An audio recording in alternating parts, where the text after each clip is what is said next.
Hi, welcome back to HowtoDandD. Today it's all about the Unearthed Arcana, the expert classes. So there's quite a lot of material to actually cover today. This is not going to be a short live stream. I've got 3 classes to cover and 3 subclasses, which is no easy feat by any stretch of the imagination. I'm going to do my best to try to get through it in a timely manner. But my suggestion to you is grab some food, some drink, make sure you are comfortable, and by all means post your questions because I will do my best to answer those questions.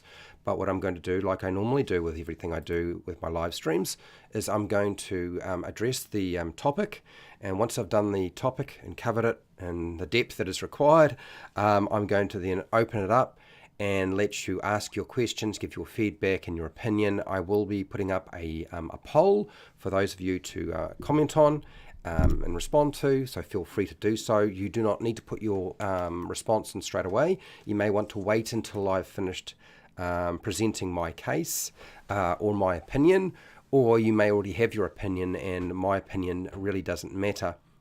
So this is all about the changes that are suggested. This is all play test material. This is not set in concrete. You don't need to worry about the fact that it's now part of the game, because it's not part of the game yet. But it could potentially become part of the game. So we have a lot to discuss. So I'm going to make sure I have everything. I've unplugged that. I need to shuffle myself over to here and make sure I get my screen up. And we're just about ready to go. For those of you who are wondering what is happening, there's a lot happening today. Now, I know a lot of people have already talked about this topic, so I had to really do my homework, I have to say. Otherwise, I would just be saying the same thing that somebody else has said. All right, let's fire away, shall we? Hi, welcome to HowtoDandD. My name is Fred Weller, and today I want to talk about Dungeons and Dragons. Today's topic is not about Bilbo or dragons or anything like that. We're not talking about Lord of the Rings or The Hobbit. No, the topic is the new Unearthed Arcana expert classes. So the intention for today is to cover the new proposed changes for the Bard, the Rogue, and the Ranger. They've also included 3 subclasses, so I'll have to talk about them as well. And that, I believe, is the College of Law for the Bard, the Hunter Ranger, and the Thief Rogue. So those are all topics for discussion for today. I have presented quite a lot of information for you, and I know if it seems like it's too much, by all means, ask questions. I'm going to take my time a little bit with this, so you may see that between each topic I take a little quick break, take a deep breath, and then have a drink of water, because frankly, there's a lot of notes here. Okay, there's a lot to say. So let's start it off. Unearthed Arcana, your expert class analysis, essentially. Like, is this going to be better for the game? Is it going to be worse for the game? So the first thing I did notice is that feats and multiclassing aren't optional in these rules for the new Unearthed Arcana. So before they were optional, that may not affect you because you probably already played with feats, but for those tables where they did not play with feats, it's going to be very hard to dissect it in many respects. Multiclassing will be tied directly into the classes by the looks. Maybe that will be separated later, I do not know. I don't agree with hard baking the feat complexity into the game, because it really makes it harder for new people who are trying to play the game to understand how to play the game, but also it excludes children. And when I mean children, I mean somebody who's younger than 12, since the game is really designed for 12 and upward. And I don't want to exclude them for playing the game because we have feat progression. The feat progression process for a character is exactly the same. You get them at the same point, okay? Level 4, level 8, level 12, level 16, and I think you get another one at 19. If that's right, I'm pretty sure it's 19 as well. Feats require you to have a character level, so there is restrictions on it to actually ensure that they can control character optimization by the looks of it. And also power gaming. I mean, the optimization community and the power gaming community have always been a part of Dungeons and Dragons, and this is just an attempt to try to rein that sort of stuff in. So if you are an optimizer or a power gamer, it's probably going to affect you the most. Subclass features are set out at the same levels. So, well, kind of no, yes, no. All the classes, I suspect, are going to wind up looking like this. So you'll notice with the Bard, the Ranger, and the Rogue, instead of the differing sort of points where you get your subclass features, it's now the same right across the board. You get them at level 3, you get it at level 6, you get it at level 10, and you get it at level 14. I'm actually glad to see this. I'm hoping, and my understanding is from what I've seen Jeremy Crawford say, is that this progression of level 3, 6, 10, and 14 means that you will be able to see that same progression with all of the classes. And I actually think that's a good idea. I think that always created a lot of confusion and frustration for people because classes didn't marry up in terms of when they would get things. And yeah, this is probably a vast improvement in my opinion. I would say that the rules and guidelines and restrictions for multiclassing are essentially the same. They look to be pretty much the same sort of thing. The following changes to me appear to be filling in some of the loopholes in the rules and character classes, and they have existed loopholes for some time, and they're probably doubling down on combat features too. Now, that's not to say they won't change these things or cycle them out, who knows, but one of the things it certainly has done has annoyed fans of the Rogue. Apparently the Rogue got a satisfaction score of 90 or more, or 95 or 96 with some of the features, and yet they have made quite significant changes to the Rogue, even though Jeremy Crawford has stated that they haven't made significant changes to the Rogue. I don't understand that way of thinking. What that makes me think is whatever you're seeing for the Rogue may potentially just be testing the waters and experimenting, rather than these are the things we're actually going to see for the Rogue. Because if they're getting a 90 to 95% feedback and it's saying we're happy with the Rogue and they are happy with the Rogue, why are they making these changes in the first place? So I suspect that what you're getting here is actually an experimentation, and that you may well wind up getting essentially the original Rogue in mostly unchanged. I think this is just them testing the waters rather than it being definitely going to happen that way. Okay, so that is the basics around the different classes. Now we need to break it all down, right?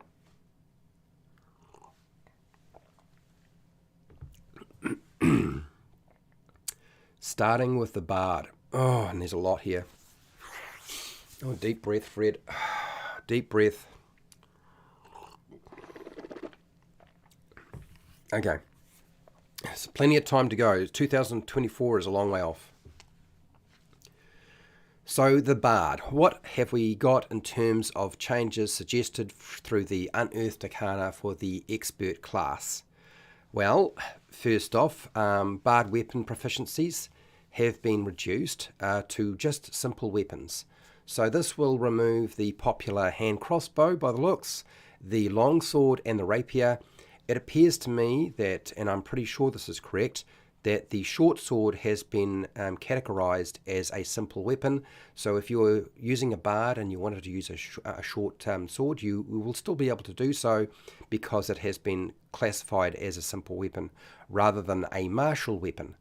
But if you're used to using a hand crossbow, a longsword, or a rapier, you're probably going to get annoyed. I don't quite understand where we're going with this because they were such popular choices for playing a Bard in the first place. Starting equipment is much the same, but you get less options. You don't get to choose quite so much, but you do get to choose whether you have the starting equipment or you spend 100 gold pieces.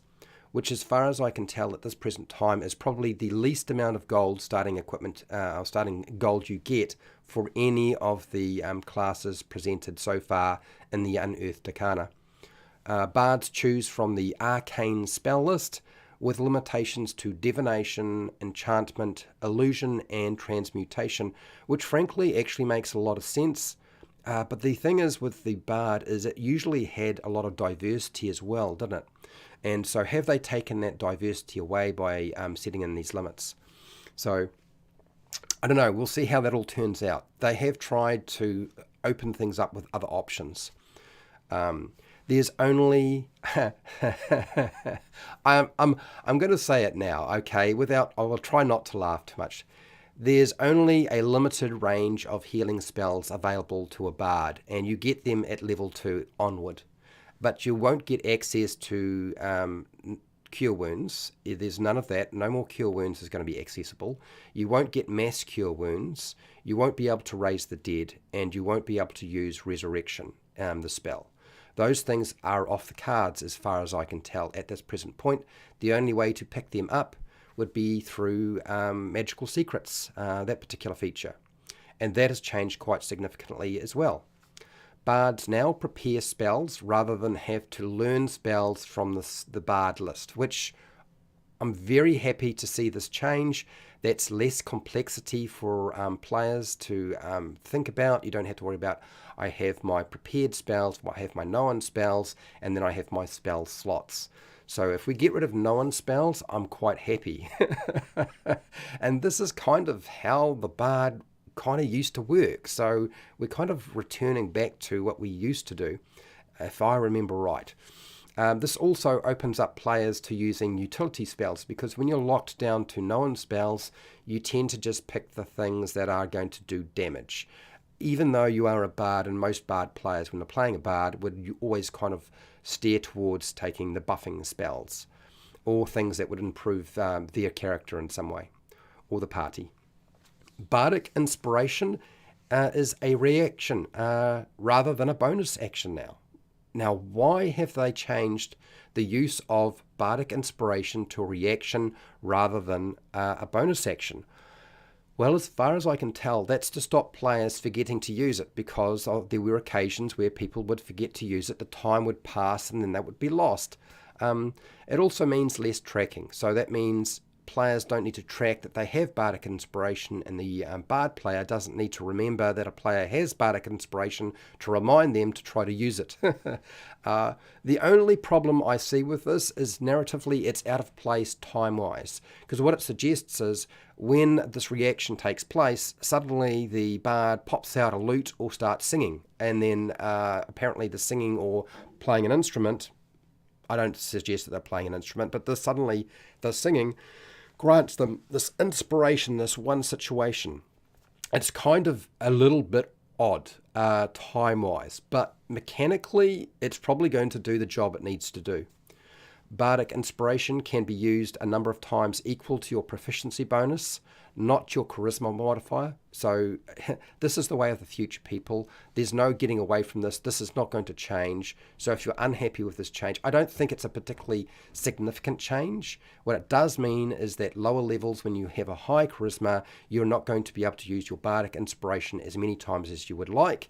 And at much higher levels, you're going to have access to Bardic Inspiration a lot more, because proficiency bonus will essentially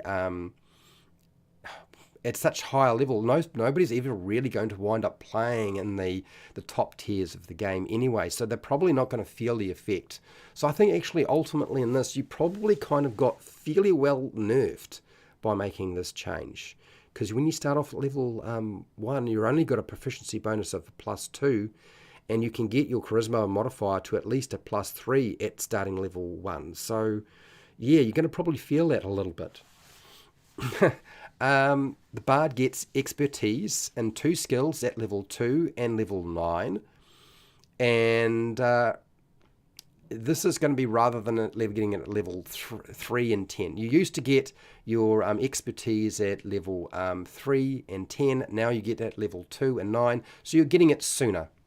Oh, I almost forgot. One of the big changes to Bardic Inspiration and how it works is it has a new ability. It allows you to heal. You can transfer some healing to a creature using your bardic inspiration or your allies. I think this is a much more unique way to heal as a bard.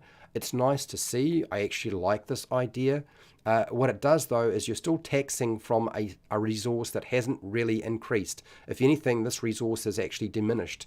And now we're going to use it for healing. So you may wind up with your bard spending all of your bardic inspiration on healing because they don't have healing spells, apart from Healing Word at level 2.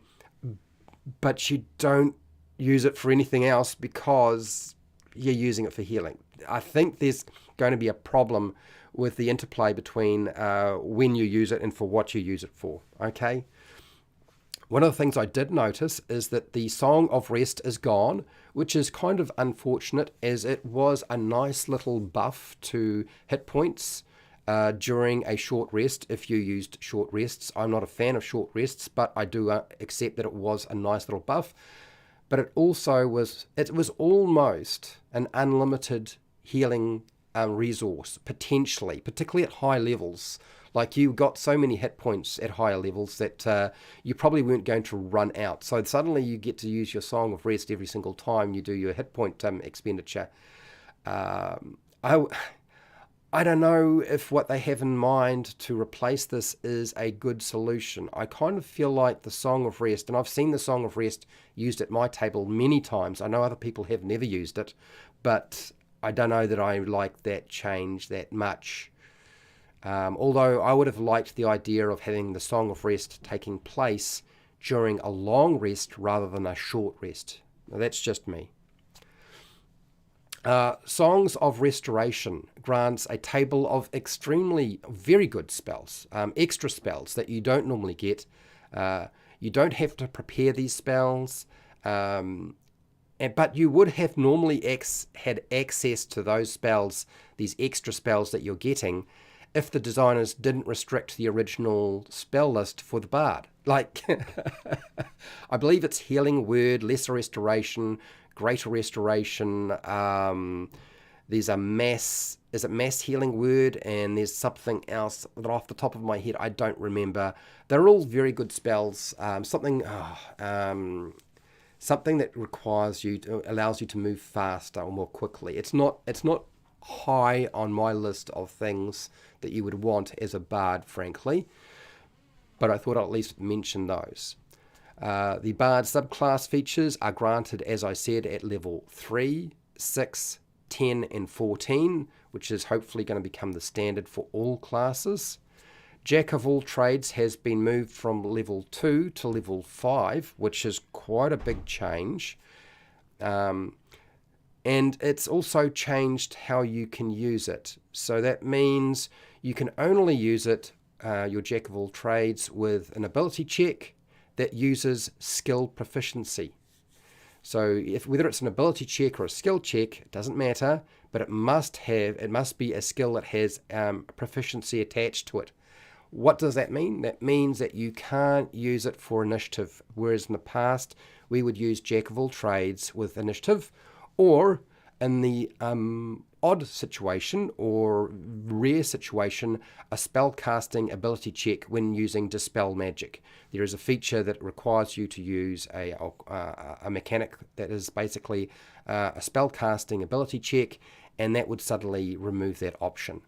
I don't know that the impact on the spell casting ability check is going to be huge.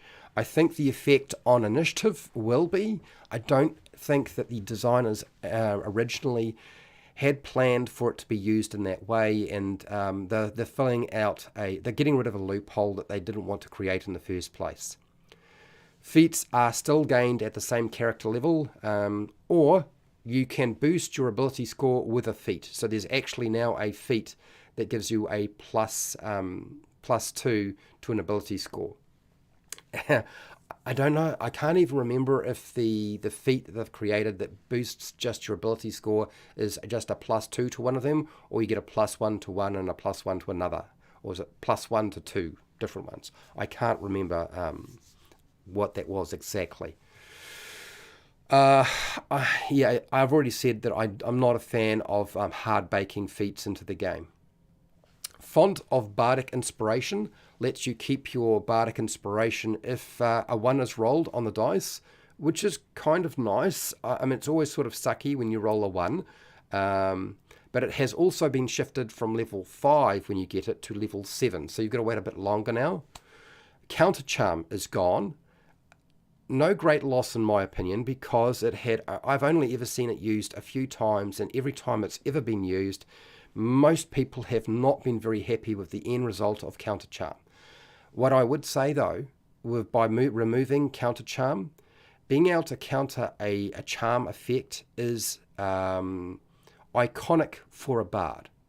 So by removing that feature, because that feature didn't work that we had before, and not providing it with something that's better, that would work more effectively, we've kind of taken something away from the bard. And the bard is a hard class to deal with, frankly. To design around for the bard, I would imagine, is awfully difficult. Magic Secrets is now level 11 and 15 rather than level 10, 14 and 18. Ooh, that's a bit of a... I feel like I was looking at that and it's like, is that my imagination? Have they just done that? So you get less magical secret spells, but more flexibility to change them out, which I don't understand why they would do that, because it's really weird. Aren't dungeon masters already allowing people to swap out spells if they selected spells that they think were a mistake? You know, if I have my magical secrets and I selected 2 spells and I don't really use them that much and they're not as good as I thought they would be, can I swap them out, Dungeon Master? I know I would just let my players do that, but maybe that's just not taking place at other tables with other Dungeon Masters, or maybe this is done because they have to contend with the likes of Dungeons and Dragons Adventurers League. Maybe that's why they're doing that. I kind of feel like you got a lot less than you had before by changing magical secrets in this way. I'm not a fan of it myself. Superior Bardic Inspiration is now gained at level 18. It's an level 18 feature, not a level 20 capstone feature. Thank God for that. You get 2 extra Bardic Inspirations, even if you haven't run out of them. So, based on the rules for it essentially are the same. In the past, you would only get 1 of these. Now you get 2. Which frankly to me is still a giant joke and laughable for such a high level feature. We're now, even if we're not talking about level 20, we're talking about level 18, and we're still mucking around with dice mechanics. I just don't understand where their head is at. I know this is what they try to sell you. We try to sell you codified rules, and we try to sell you dice mechanics. And the more dice mechanics and codified rules we can sell you, the more stuff you will buy later on because you think you need it. I don't like Superior Bardic Inspiration, frankly, myself. And the fact that it is a feature at high level misses the point completely. Okay, so let's get on to what do you actually get at level 20. Bards now get an epic boon at level 20. These are sort of the stuff you would get from the Dungeon Master Guide.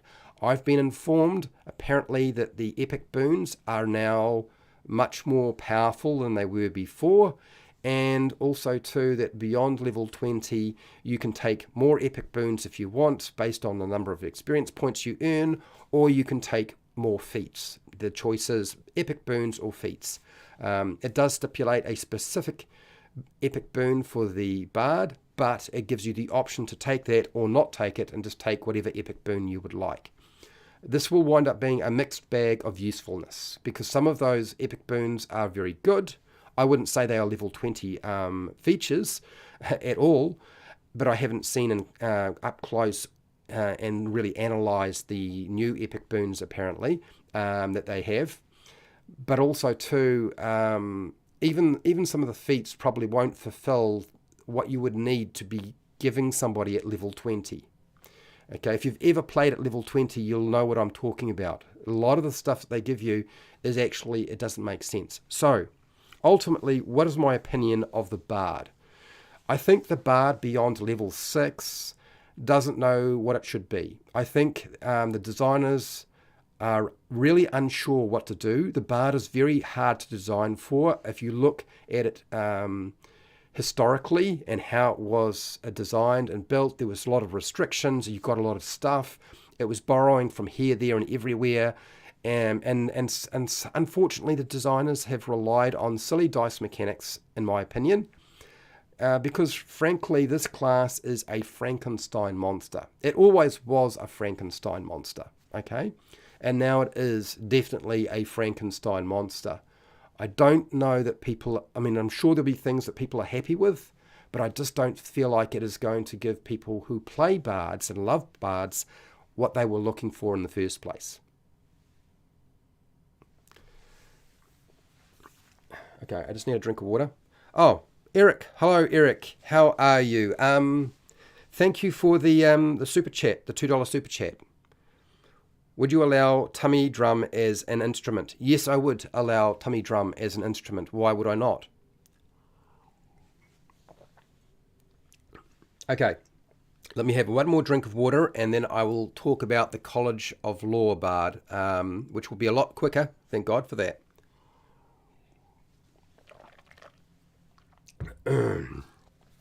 Okay, right. Getting my head around this. There's so much to discuss. This is the problem when you're dealing with such a huge document. That document's like 37 pages, okay? By the way, Eric has a YouTube channel, Fry Minis, where he paints miniatures, talks about miniatures, reviews them.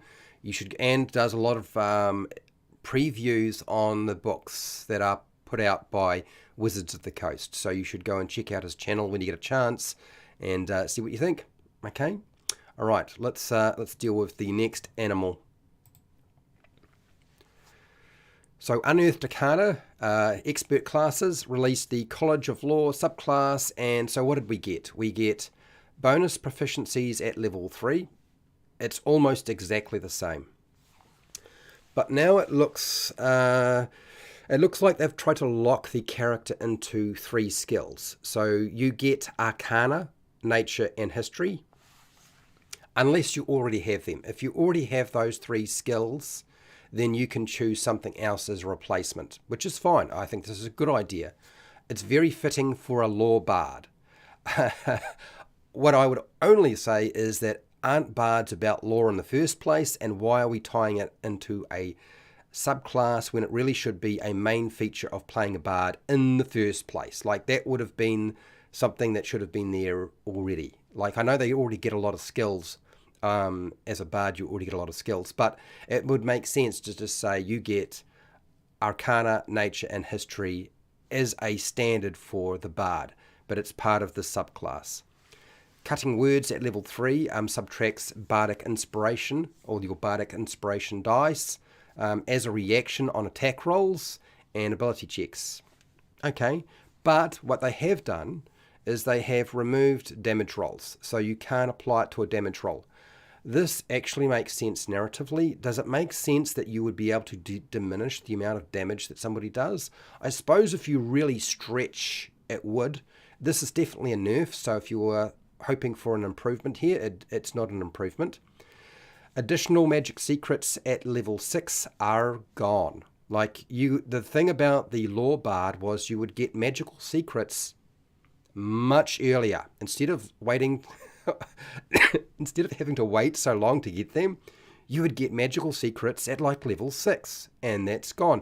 This is going to freak people out, and it certainly does reduce your spell selection. We've already seen a reduction in the versatility and the number of different spells you can take outside of the bard list itself that is stipulated, and for the Law Bard, it's lost more. Cunning Inspiration is a new feature at level 6. It lets a creature roll a Bardic Inspiration die twice and take the highest result. So again, we're looking at dice mechanics, which I think is fine at low level. I don't know that this is the sort of thing we want to see at higher level, but we don't have to worry too much about that because we're not going to have too many of them anyway. Improved Cutting Words at level 10 is new. I haven't seen this before. It allows psychic damage equal to your bardic inspiration die plus your charisma modifier. So it's doubling down on your cutting words and making it better than it was before. And then as far as I can tell, the last feature, the Peerless skill at level 14 is the same, although Jeremy Crawford has stated that there has been an improvement to it. I don't know that I quite see that improvement, so maybe I'm missing something. But as far as I can tell, I kind of feel like the College of Law has been given some new tools and new toys, and a lot of the things that made it sort of stand out and that people really liked have been removed from it. But I do like the fact that they are locking you down to taking Arcana, Nature, and History, because they are knowledge skills. And before, you could pick up these 3 skills as your bonus proficiencies, and it could be anything under the sun. Whereas it makes much more sense to be focusing in on these. Although it would have been nice to also open up the opportunity to pick up religion. So a choice between those 4, rather than saying it has to be Arcana, Nature, and History, giving a choice and you pick 3 of those. And if you've already got them, then you can take something else. Do you know what I mean? That's where my head was going with this. Overall, I don't know that many people are going to be terribly happy with what has happened to the Law Bard.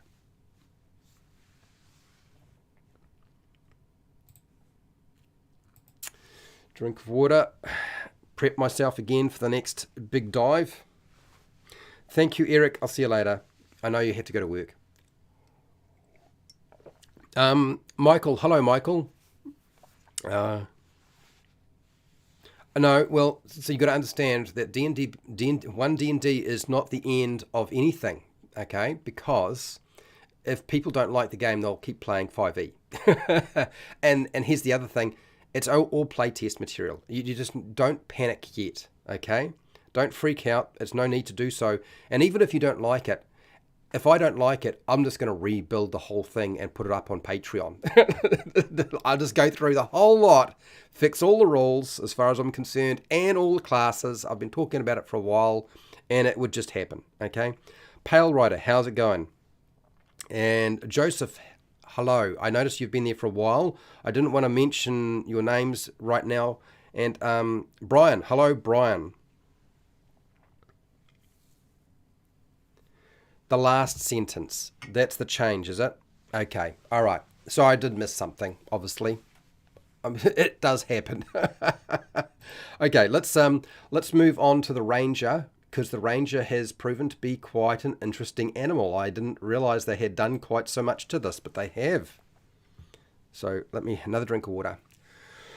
Deep breath. Let's do the Ranger. Shall we? Let's do the Ranger. Oh, man.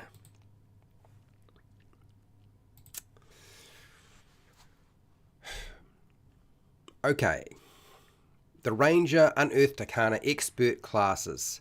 Well, we were looking for something that would improve the Ranger, and I would say they certainly have done that. Okay. There have been a lot of things they've done that have been a vast improvement for the things that people were asking for. I would also say right now that there are a lot of things that I think have been a mistake, and I will point them out. But first off, the Ranger gets 150 gold pieces worth of starting equipment, which is much more than the Bard or the Rogue, as far as I can tell.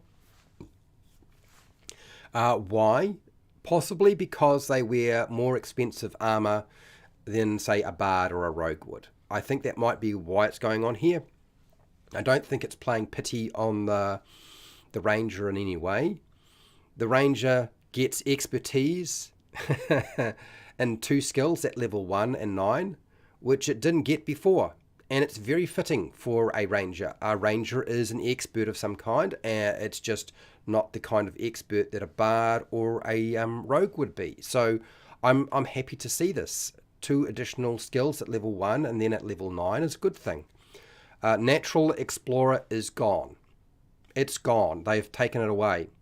In my opinion, it was a great non-combat feature if it had been expanded, because it forced you to pick 2 terrain types And that was always the biggest issue I found with Natural Explorer, because it didn't make any sense. If you were a ranger, you would probably be quite familiar with mountains, forest, grasslands, swamp, that sort of thing. The only time it might be falling outside of your scope and you would probably need to specialize and have choices is if you were dealing with desert. Desert would be a hard environment to deal with. Something like Arctic locations, or what is it called?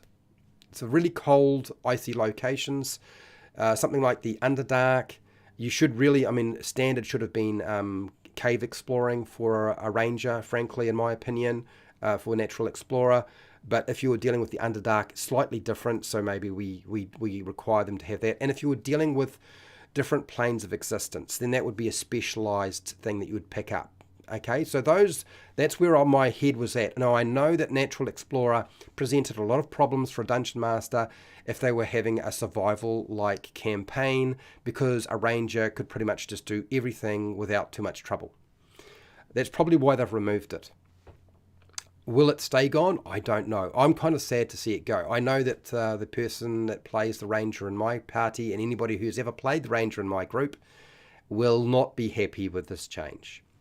Favorite enemy only gives you one enemy rather than two, so you only get one favorite enemy, but you gain a boosted Hunter's Mark spell that doesn't need preparing, doesn't require any kind of preparation, and also there's no concentration on your Hunter's Mark as well, which I think shouldn't be a spell. I don't really think this feature should exist as a spell.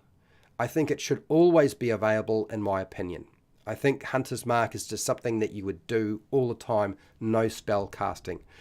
Part of the, I believe, inspiration for doing it this way is Tasha's Cauldron of Everything, that the influence and the ranger options in there have probably changed that. But for me, if you have your favorite enemy, you should be able to get that benefit and boost against your favorite enemy every single time without restriction. Okay, I know that sounds OP, but you're only getting to choose one. Used to have two. Okay, I don't feel like it certainly will benefit you in the right circumstance, but not always.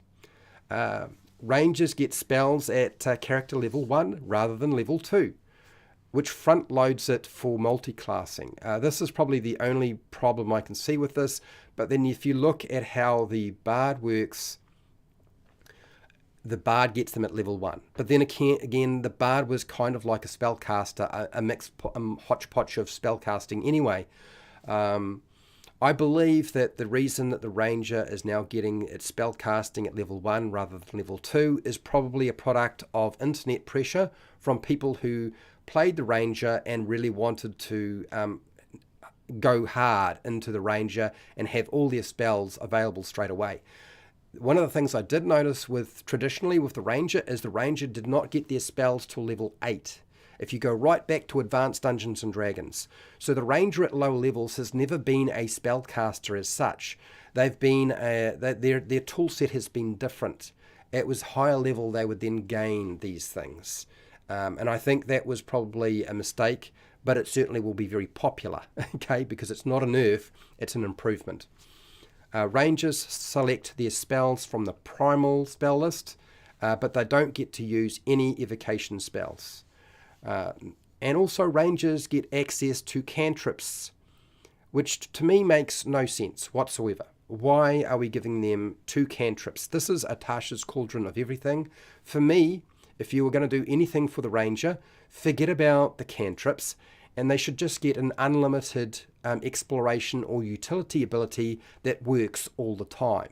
That is fitting for a Ranger and useful in most situations and not situational in some way. I think that would have been the smartest way to go with the Ranger, but instead we get 2 cantrips. The concept of the known spells list for the Ranger is gone. So there's no more known spells. You'll see a trend following this. You just prepare spells from your list. I think this is a good change. I'm glad to see that. eliminating known spells is probably a smart idea. I don't want them to get rid of known spells for a wizard where you have a spell book, but with the ranger, that's fine. As far their spell list is going to be a lot shorter. Rangers can now use a druidic focus for spell casting. So you can use your druidic focus, and that allows you to do some spell casting, so you don't have to worry about other aspects like components and so forth, or a component pouch when you're casting a spell. Fine, cool. I think that's more flavor rather than functional in any way. The fighting styles for a ranger are now feats. So you get archery. And I haven't had a close look at archery, but I think it's essentially the same. It may have had some slight improvements. Defense, which you'll probably be quite familiar with, the ability for that. And then two-weapon fighting. What I did notice is that dueling is gone. And frankly, I don't understand why. Why would you remove dueling from the ranger? I feel like dueling was actually very fitting for a ranger. Maybe they decided that they shouldn't have that. I don't understand this. Feats are still gained at the same character levels as before, as I said, at level 4, 8, 12, 16, and again at 19, I believe. I believe it's 19. Okay. Primal awareness is gone. If you liked primal awareness, it's gone. Frankly, primal awareness never worked well because it required spending a spell slot to use it. It didn't give you the number of creatures that were actually being detected within the range, and it didn't give you even a general direction. And you don't need to give them exact location, but at least the general direction would have been nice. Should have been an unlimited ability, in my opinion. There's no reason to not have made this an unlimited ability. Now, why do I say this? Primal awareness is trying to duplicate what Aragorn does in Lord of the Rings. For those of you who are aware of how the Ranger was built, the Ranger is based off the Lord of the Rings Aragorn, essentially. So how does Aragorn find creatures within 1 kilometer or more if he's dealing with a favored enemy? All right. How does that look narratively? Narratively, it's this way. He sees their tracks on the ground, so they've been through that area. Okay. Now you can stipulate that they need to have moved through that area to be able to use the feature. That's fine. I think that's very, very fitting for a ranger. The other thing that he would do is he could be able to see if twigs were broken, or the movement of different aspects of the environment. So you're looking at the environment, you're looking at tracks, but also too, you're listening to the ground. So one of the things that a ranger would be able to do is you'd use rock or the ground, and you'd listen to the ground to figure out roughly how large a group of creatures or beasts were, how far away they were. This is a sort of skill that as a normal person we can't do, but we also understand that if you put your ear to the ground and there's a train coming, you can hear the train through the ground before you ever hear it through your ear and the sound traveling through the ear. So that's what it's trying to duplicate. It's trying to duplicate the concept of tracking with a ranger. Primal awareness, gone. I don't think that was a smart idea. I think they should have just fixed it, in my opinion, because it didn't work the way it should have. The roving feature is new. You get it at level 7. It gives you an extra 10 feet of movement. You also get a swim speed and a climbing speed. I think this is perfect for a ranger, and it's fine for something that you would pick up at level 7. I don't think the level in this case is off. Okay, it's fine. It's all right. The new tireless feature at level 11 gives you temporary hit points and decreases exhaustion after a short rest rather than a long rest, because exhaustion now works differently in the game. And I won't go into the rules of the exhaustion condition or exhausted condition. I don't want to go through any of that. But what they've done is, I have nothing really to say about this. I feel like at level 10, maybe it kind of works. It's not the sort of thing I would be looking for a ranger at level 11. It's not, tireless is not something that would be high on my list of things they should have, but it's there, okay? The new Nature's Veil feature at level 13 allows you to use a bonus action and spend a spell slot for 2 rounds of invisibility. I think this is a terrible idea for a spell slot. If you're going to give them some sort of invisibility, just give them the invisibility spell. Like if rangers don't normally get the access to the invisibility spell, do they? As far as I remember. If I'm wrong, you'll let me know. But just give them invisibility, or give them a better camouflaging feature, because like that's what you would expect. Rangers should be good at hiding themselves in the environment. That's the concept of exploring nature, is like I can move and nobody knows I'm there. Yep. The old vanish feature is gone, which is probably why we now have Nature's Veil. The vanish feature is gone, but it always needed to allow your ranger to hide not just themselves, but the whole party's tracks. They needed to do something more impressive with vanish. That vanish feature never worked the way you wanted it to, and the fact is that if you're a ranger, you should be able to hide your party's tracks as they're traveling. You know, that would be the smart way to go about working through that. But it never did that. All it did was hide the ranger's tracks, but never hid the rest of the party's tracks. Therefore, it proved to be utterly useless to you unless you were playing a solo game. So it's gone, but it needed to be fixed anyway. Feral Senses is now a level 15 feature rather than a level 18 feature. It's less restrictive, which is good. Because you now get 30 feet of blind sight. I think that was a significant improvement based on what we had before. It was very wordy. The old feature, Feral Senses, was a bit of a mess. I think this is an improvement. And 30 feet is a reasonable distance. It's not OP, but it's still potentially useful in some way, provided you're dealing with you're not dealing with a great, huge environment. If you've got a tight environment, it's going to work out pretty well.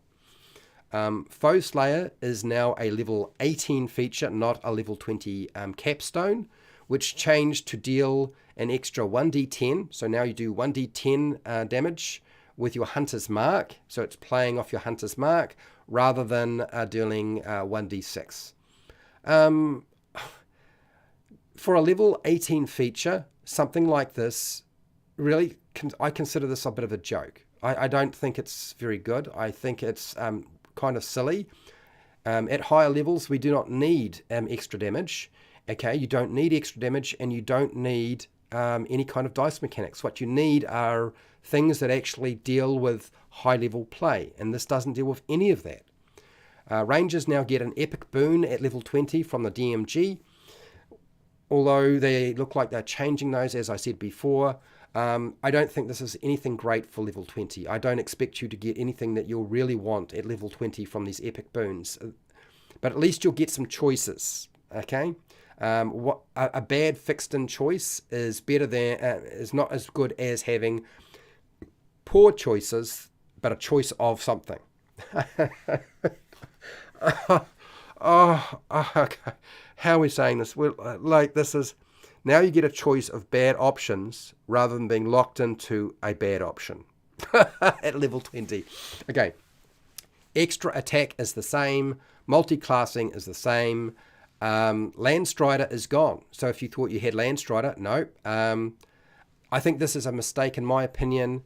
It just needed to include magical terrain. Like it allowed you to move across terrain unhampered, but it never included magical terrain. And one of the things I did notice with the older Ranger from Advanced Dungeons & Dragons is you kind of had that ability. You could move across, I believe it was, I may be wrong, but I'm pretty sure magical terrain was included. At higher levels, Rangers could interact with magical things and get away with a lot more. And that's all that really needed to happen with Landstrider. Hide in plain sight is gone as well. Bye-bye. What a shame. But it never granted a reasonable benefit when camouflaging or hiding oneself. If they had actually fixed hide in plain sight so that it wasn't so restrictive, it would actually have been a useful feature, but it tended to wind up being so difficult to use in the game that you never wound up using it, even though you wanted to use it. Okay. All right, so some breakdown and assessment of what I think of the Ranger. The Ranger beyond level 10, in my opinion, has completely missed the point.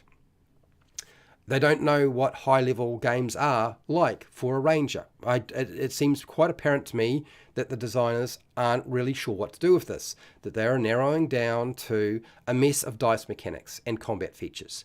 Okay, the Ranger is not just a combat feature thing and a dice mechanic thing. At high level, you need to give them the things that actually are important. These are the things from, if you look right back to the origins of the Ranger, these are the things that are really important that you need to have built into the class. And that is, where are the Ranger's survival skills? Giving them just proficiency in survival is not enough. You need to do something else with it, because we're talking about woodcraft, okay? Naturecraft of some kind. Their exploration skills, like what have we got there to work with? Tracking skills. There's nothing around tracking. We kind of had something like that before, but now that's gone. Like that doesn't exist. Okay? It would have been better to have something that was doing it badly rather than nothing at all. Trap setting. They've got nothing around setting traps. And a lot of the emphasis on the Ranger, when you look at it from the past version of the game, and that is they were really good at setting up an ambush. Their ambush skills were really significant, and that's not there as well. Followers. There's no followers. I'm going to say this quite a lot. Frankly, the same thing applies to a bard. They really should have had followers for a bard as well. And I would say with a Ranger, really important, because often they didn't have like a stronghold or anything like that, is where is their exotic mount? Where's our Pegasus? Where's our flying mount? I know you're thinking, but that's high level play, right? That's an option. We should have been getting something like that at the top end. If you said I get an exotic mount and I get to choose a Pegasus or a Griffin or something like that at level 20, that's a level 20 Ranger feature, okay? These other things are kind of a joke, in my opinion. I didn't like it that much. I'm not going to beat up on it at low levels, but I think it definitely comes adrift at level 10 onward. Sorry, people.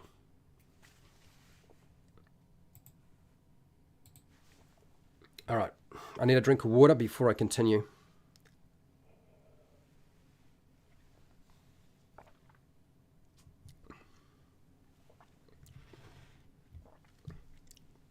Well, Brian, if you like cantrips, that's great. Okay. Now, let's deal with the next monster, which is the Hunter subclass. Where are we? I just need a drink of water. Just I apologize. Well, as I said, I need to take breathers between this. There's a lot of material,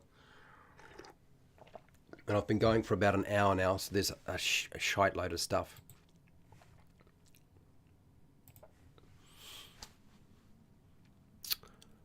All right. I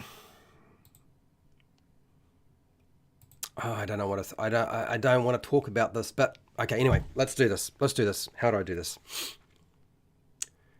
The Ranger's Hunter subclass, Unearthed Arcana expert class. What have they done with it? What changes are we potentially looking at for the future? All playtest material, so don't get too upset. Hunter's Prey changed significantly. What they've done is the Giant Killer and the Horde Breaker features, you don't get a choice anymore. They're gone. They just don't exist. But Colossus Slayer, the mechanics remain. I found as a general rule that most people who played Rangers and were using the Hunter's Prey, they would go with Colossus Slayer. Quite often, Giant Killer was not something that was satisfying unless you knew you had a campaign full of giants. Horde Breaker generally didn't wind up getting used that much either, so a lot of players would just go with, I'll use the Colossus Slayer. Now, if you look at the older version of the game, Rangers were supposed to be really good at dealing with giants. And it doesn't exist now. The Ranger has nothing to do with being really good at dealing with giants. That's gone. And it's also removed from the Hunter subclass, which is supposed to sort of double down on what the Ranger is. And so that's not there anymore. So I feel like there's a little piece of the Ranger that's been lost.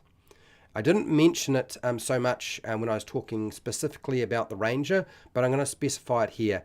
That has always been a major feature of the Ranger, and it's gotten lost. How big of a mistake is that? I don't know at this time. Okay. Hunter's Lore is new at level 6.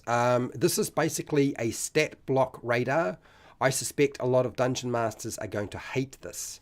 Hunter's Mark lets you know a creature's immunities, so you know what, as soon as you put Hunter's Mark on a creature, you know what their immunities are, you know what their resistances are, and you know what vulnerabilities there are. So this is an awful metagaming mechanic, but it does kind of fit narratively and thematically with a Ranger knowing what to exploit with a creature. So before we beat up on this feature too much, narratively and thematically, it does kind of make sense. But we're doing this by doing quite a bit of metagaming. Now, is that a bad thing? I'm still not too sure. But I would suspect that Dungeon Masters, quite a few Dungeon Masters, are going to hate this. And players have no other choice but to say, hooray, because they've probably been wanting this for a long time, okay? Defensive tactics is gone. If you liked defensive tactics, it's gone. Not a great loss because they were very situational, those combat features that were available. I don't think that you're going to miss them too much. So them being removed from the game, I don't think is anything to worry about. Multi-attack changed for the worst. It is now gained at level 11 rather than 10. And instead of getting the volley attack or the whirlwind attack, which is basically you could attack multiple times up close if you were surrounded, or you could volley a number of enemies, it got replaced with a prepared conjure barrage spell that you can downcast. And I don't honestly feel like this is a better out. I think more thematically and mechanically, it was smarter to go with the old one. I think the new one, this prepared conjure barrage spell that you can downcast, I think that was a mistake. I'm not a fan of it. I like things that you can kind of just do. Why is it that they can only do this through a spell? I think for a Ranger, it made much more sense that they could do this whirlwind attack and this volley attack. And at level 10, I could live with it. At level 10, I could live with it. Okay. Superior Hunter's Defense removed the silly choices that you had. You had quite a few choices there, and the choices have been removed. It is now gained at level 14, not 15, so you get it sooner. This ability focuses on the Uncanny Dodge feature, which is probably the better of the options you had available. It halves damage as a reaction and redirects that damage to another creature. I don't understand that part of it. I think it would have been Uncanny Dodge, which is basically another feature that the Rogue gets, which got it at a much lower level than the Range does. Uncanny Dodge, for me, is a combat feature at what level? 14? Like, well, I don't understand this. It's not something that I'm sold on at all. I do like the fact that they're trying to simplify the Hunter. That's essentially what they've done, is they've doubled down on the things they think people will take and they've simplified it. Will you be happy with it? I don't know. I'm not convinced.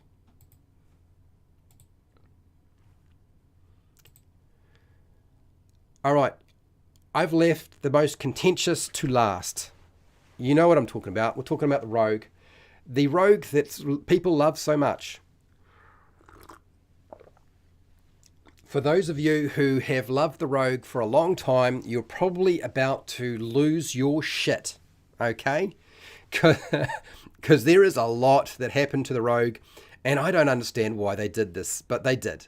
So let's go into that. Okay, I need to have another drink of water. Deep breath.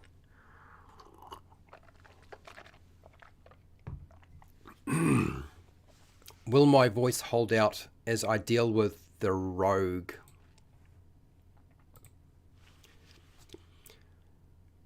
New changes to the rogue. Probably the one class that people have been the happiest with, that apparently had the greatest satisfaction scores, 90% or more, and they made a lot of changes. They said they didn't make a lot of changes, but they absolutely did make a lot of changes. So Unearthed Arcana, expert classes, here goes the rogue. A very slight change to weapon proficiency that covers all weapons that have the finesse property. I didn't look at that closely to see if that would hamper you in some way.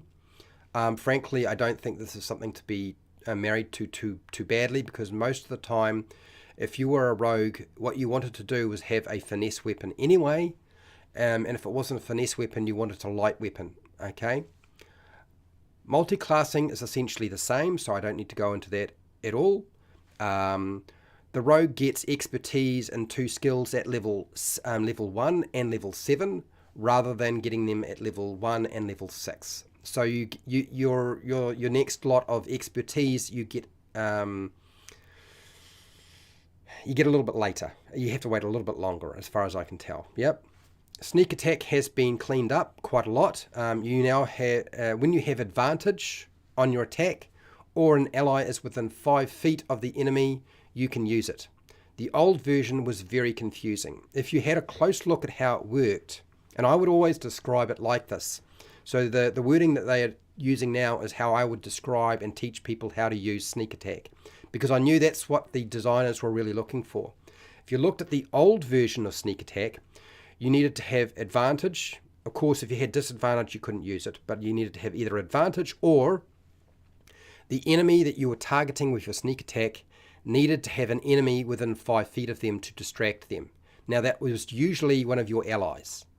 But in rare occasions where you had a third group of enemies, or third group of monsters that were not the party and not the enemy that you were currently attacking, like a third spanner in the works, they might be attacking your party, but they might also be attacking your enemy as well. And so you could then apply it in this case, because they were obviously distracted by your allies, or they're another enemy that was in the battle. So like a 3-way battle. It was highly confusing. There are plenty of people who never noticed this, and plenty of people who did. I think that what they've done with sneak attack with regard to clarifying it and changing the way the wording works is a good idea. Okay. Sneak attack damage, the chart or scaling chart is the same, so you get your sneak attack damage at the same time as you always did before, so don't need to worry about that. Sneak attack can't be used as a reaction anymore. Oh dear. Which I don't think is unwarranted. I actually think it's probably was warranted. It's definitely a nerf for those of you who were not happy to hear this.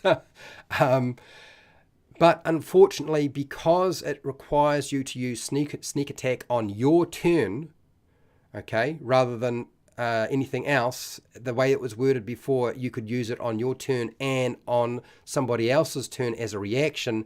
It's unfortunate, because what happens is now it's going to interact with the readied action. So on your turn, you could take a readied action, but you can't sneak attack that, because a readied action is a reaction, and it takes place on somebody else's turn. Usually, it's very rare that it would a reaction takes place on your turn. So then suddenly you can't use it ready a sneak attack, and I think that's a problem. My suggestion to fix this would be to change the wording to you can use your sneak attack, okay, once a round. That's it. That gets rid of you trying to use it twice in a round. But for those of you who were already only getting essentially one attack from your rogue, it's going to feel like a great huge nerf. Part of the reason for doing this, I suspect, is because people would dip into rogue. Once you had rogue, 1 or 2 levels in rogue, that's all you needed, and you would go into fighter. Fighter rogue builds are so common, and then of course you would then get extra attack, and one of those attacks would do a bucket load of damage because you had sneak attack. Okay, and then of course, if you could get a ready to get an attack of opportunity, then you would do it again. Okay, but that's all been shut down by this change.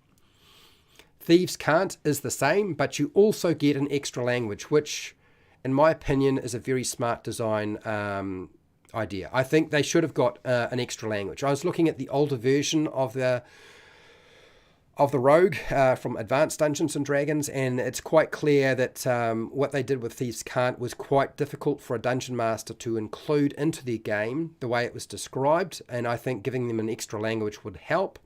What I would have liked to see from Thieves Can't is something like this, which they haven't done, and that is allowing the rogue to use some sort of feature that helps them figure out codes, puzzles, or secrets, or deciphering stuff. I feel like the deciphering factor needs to be included into Thieves Can't in some way, and it's not there. Now, traditionally, it was never there anyway, but for the new game, it would have been nice if they did something like that with Thieves Can't. Just my opinion. The cunning action is identical, it's the same. Feats are still gained at the same character levels as before. That's level 4, 8, 12, 16, and 19. The uncanny dodge feature is the same. It hasn't changed at all. The rogue subclass features have been moved, so they now follow the pattern for all of the expert classes, which is you get them at levels 3, 6, 10, and 14. I'm happy that they standardized that. Evasion has been moved from level 7 to 9. I actually think it makes much more sense that evasion be a higher level combat feature. For me, I think that combat features from level 1 to 10 are probably what you want, and after that you need to move to something else. The combat features are sort of a waste of time after level 10, in my opinion. You need to go into something else. But this works for me. It is a nerf, though. I mean, you're going to be waiting a little bit longer. Reliable talent is the same. Reliable talent has not changed in any way. Blind sense. If you liked blind sense, it's gone. But it was generally unusable because of the short range of 10 feet. I mean, most of the time that blind sense, the difference between blind sense and blind sight was so confusing at times. I think that removing that was probably a good idea. Should they have gotten something else? I kind of feel like the ranger's blind sight of 30 feet would have been a nice thing to insert into the game rather than the other things they've done. Instead, we get a new feature. The new subtle strike feature grants advantage on attack rolls if an ally is within 5 feet of the targeted creature. So, yeah, okay, so now you can double down on that sneak attack. So with subtle strike, it gives you advantage on an attack roll if you have an ally within 5 feet of your targeted creature. Now, if you have advantage, you get sneak attack. Yep, but you were going to get sneak attack anyway because you needed to have an ally within 5 feet to fulfill one of the sneak attack features. It's just doubling down. It makes it easier for you to hit the target. And of course, if you are more likely to hit the target, you're more likely to do your sneak attack damage. Okay, I get it. It's a higher level feature. I don't know. Yeah, nah. Slippery Mind changed to gain proficiency in wisdom and charisma saving throws. You only got one saving throw before. You now get 2. Wisdom and charisma. Wisdom comes up quite a bit. Charisma doesn't come up quite so often, but it's still an improvement. Yes, in the past you only got one of these. Elusive is the same, but you get it sooner. You get it at level 17 rather than 18. Stroke of Luck has been shifted from level 20 to 18, so it's no longer the capstone. You're going to get this at level 18. And the adjusted wording means that it will critical hit. It means it will critical hit with an attack roll when you didn't get to do that before. Like before, it would just be you would get to hit, right? If you rolled a miss, you would get to hit. Now you just critical hit. Plus, it will also apply to your saving throw. So that means at level 18, a critical hit, based off the fact that what we've done with critical hits and what they're putting in, you're not going to be able to necessarily with the new critical hit rules be able to do that, but they've shifted it back, so we're still using the old critical hit rules. That means you'll get to double your sneak attack damage dice under this playtest material. So it actually means you get a pretty significant boost at that point. Again, for a level 18 or 20 feature, I think it's missed the point completely because we're dealing with combat, and actually that's not what we need at high level for a rogue, in my opinion. We actually need something else. Okay. Rogues now get an epic boon. You're noticing the pattern. Every character seems to be getting an epic boon at level 20. This is the stuff from DMG, as I said before. I don't believe it will be impressive in my opinion. And yeah, I'm not going to cover that anymore, other than here we go again. We'll see how that goes. I don't know. So what is my ultimate opinion of what they've done with the rogue? First off, they have managed to piss off a lot of people who love the rogue. So I'm really sorry to hear that. I can kind of understand this, okay? The rogue beyond level 10, I feel like everything before level 10 is actually reasonably fine. Reasonably fine. I don't have too much of an issue with it, okay? But it's still missing quite a lot. The rogue is actually missing a lot of stuff, like being able to decipher. A decipher ability would have been really good for the rogue. I think that's what they needed to have, right? Also to guild contact benefits, like, okay, right, we don't have any kind of contact feature that allows us to actually collect information more efficiently than others. I kind of feel like that should have been there. A safe house. Now, a rogue doesn't mean that you're necessarily a bad individual. A rogue has always traditionally been that it's a set of skills that you have. So it's like a spy, and a spy is not necessarily evil. A rogue might be a bank robber or a burglar or something like that. There might be a criminal of some kind. But a safe house would have been a good feature to have. Like, you know, I have a place I can go and I don't need to worry about being tracked down. Like, safe houses would have been great. And traditionally in advanced Dungeons and Dragons, you would actually have, for the rogue, you would be able to, you could not have a stronghold or a major castle, but you could have a fortified building, which of course could play into your safe house. And I think a feature like that would have been much smarter to have. I think most players would have loved to have a fortified building as a home base for their rogue. Followers. No followers for the rogue, and they should have had a spy network by now at high level, and they should probably be able to set up their own gang. In the past, you could set up your own gang with a rogue. You can't really do this. It would have to be played in as a narrative through the Dungeon Master rather than being part of your character progression. So faction leadership would have been like, there should have been some sort of benefit around that. You should now at this point at higher levels be dealing with a network of spies. And you don't have that sort of feature. So for me, I think a lot of people are going to be very disappointed with the rogue. There might be a few things in here that you like because they certainly have improved some aspects of the rogue. I think ultimately, though, the vast majority of people aren't going to be terribly happy with what they've done with the rogue. For me, my reasons for not liking what they've done with the rogue are very different to other people because I've just stated what they are. Really sorry, people. Really sorry. But it's playtest material. It's not set down in concrete yet.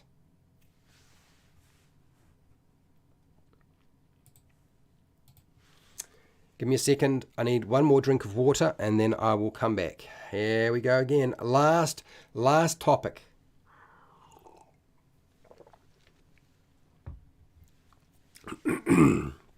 Could well prove to be actually the more painful thing to talk about too, actually. Okay, let's try to get this done. And the last topic, the thief subclass. That's what we need to talk about, the thief subclass. Okay, so new changes to the rogue and the thief subclass, Unearthed Arcana, expert class, updates. It's playtest material, people. Don't get too concerned yet. What have they done to it? Fast Hands has changed. It now lets you take the search action as a bonus action. It allows you to pick a lock and disable a trap. That's it. It does not include use an object. I don't know how much that is going to play into your game and how much that will affect you. I'm kind of interested to know how much it would affect you if it has. I don't know that this change was actually needed. I think what has happened is that the designers had always intended for it to be used as part of the search action, picking a lock or disabling a trap as a bonus action. And that fast hands was only really designed to be used in combat. And of course, I don't think that was enough. I think fast hands needed to do something outside of combat, and it sort of nailed it down to this as a combat feature, as far as I can tell. And so now you can't use an interaction and a bonus action and pull out a healing potion. Or use an interaction, pull out a healing potion, and then drink that healing potion, use an object as drink the potion, and then make your attack. So a lot of thieves will not be very happy that they can't drink their potion and make an attack in the same turn, because that'll be kind of shut down. Second story work has a small change. It allows for a dexterity check to jump rather than a strength check, something that should actually apply to all characters. If you've ever done any kind of long jumping or high jumping, you'll know that there are a couple of things that come into play when you're jumping. One is skill. So it's a skill that you learn, right? Actually knowing how to jump properly and do it efficiently is a skill. It also requires strength to move your weight from one place to another. Another factor is speed. The faster you can go, which is your dexterity, the more agile you are, the further you can travel. Okay? And so I feel like the jump mechanics should actually include dexterity and strength. And this should not actually be a feature for the thief, the rogue thief. It should be a feature that all classes, all characters can do, because that's how jumping works. I don't know how you feel about that, but that was what I had to say about this. Supreme Sneak grants you advantage on dexterity or stealth checks if you don't wear medium armor or heavy armor, which of course you're probably not going to be doing if you are a rogue thief. This is rather than forcing you to move slower. What do I think about this? I actually think this is actually probably a good change. Do I think it is a fantastic improvement? Not really, because it is advantage. That means you generally you're going to get like an extra +5 to whatever you roll, because you have advantage. You're rolling 2 dice. But other than that, yeah, okay, sure. Use magic device has changed a lot. There's been a lot of changes to magic device. It now allows you to attune to 3 magic items rather than to 4 magic items rather than 3 magic items. The base standard for all characters was you could have 3 attunement slots. Now you get 4 attunement slots with magic device and this particular thief. There's a chance to use a recharge magic item without expending any charges on that magic item, which you didn't have before.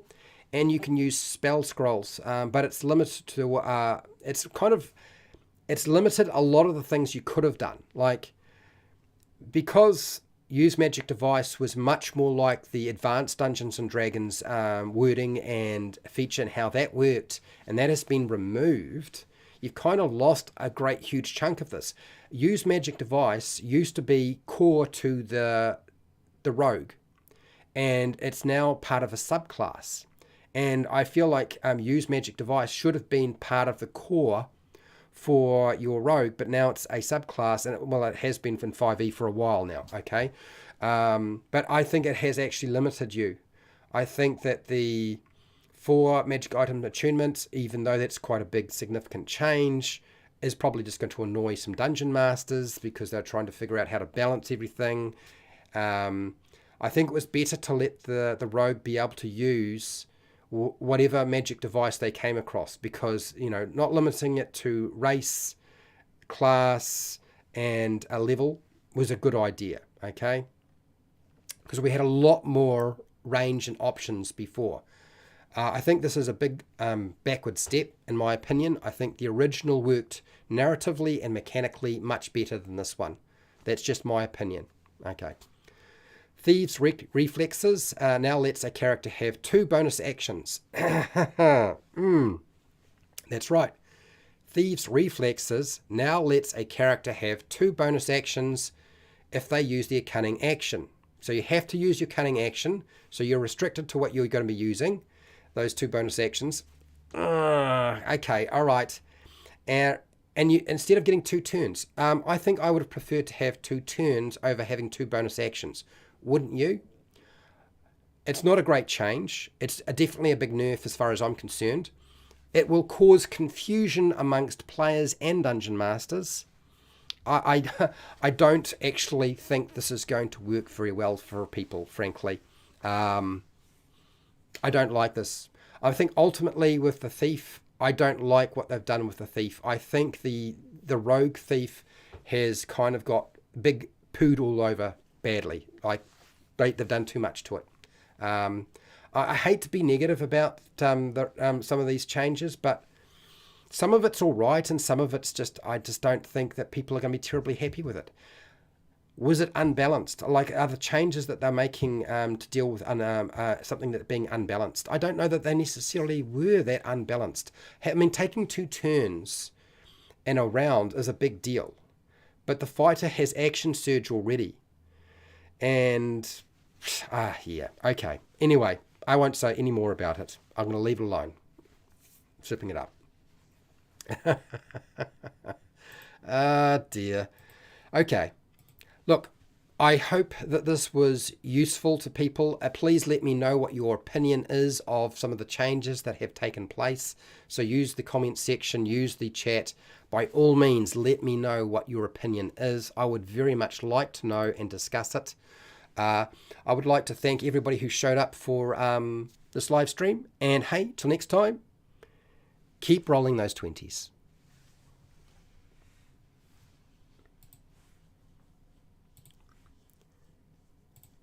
Okay, going back to chat.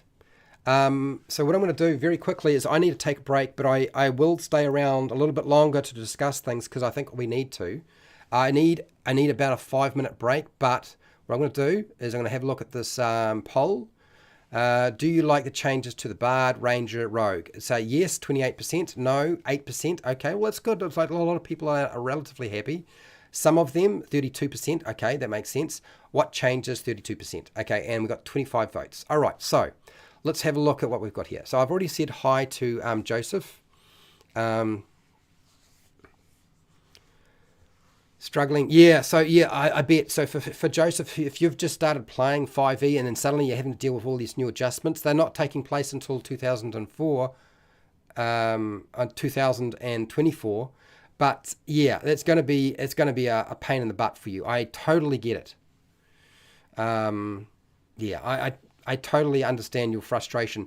Not to mention, you'd then have to go and buy all the new books as well because your old books no longer sort of mean anything. This is a big factor for a lot of people. I totally understand. So yeah, I get it. So yeah, you don't need to know or understand all this stuff. It's fine. Pale Rider, how's it going? I said hi to Fry Minis and Eric. He's already gone. Hello, Michael. How are you? Less options are bad, Michael. Yes. But also too many options is bad too. So I think you need to narrow down. If you're playing a rogue, you want to play a rogue that does rogue things. Yep. And some of those things just don't exist. I don't know that it'll be the death nail, as I said. Now. And yes, you've already mentioned PLS did have a change that I just overlooked it. You're enjoying my dedication to the game. Well, thank you. Maybe it's too much. Maybe it's too much, Brian. Brian Kelly. You love the new Rangers cantrips. I already said that. Deja Vu. Hello, Deja Vu. Yeah, I didn't really think they needed to change the rogue that much myself, although there were some things I think they needed to add, and I have already told you what I think they need to add. Hi, Pat Sherwood. Pat Sherwood is a patron and supports me on Patreon. How you doing? Okay, so I'm going to type in here, if I can, hashtag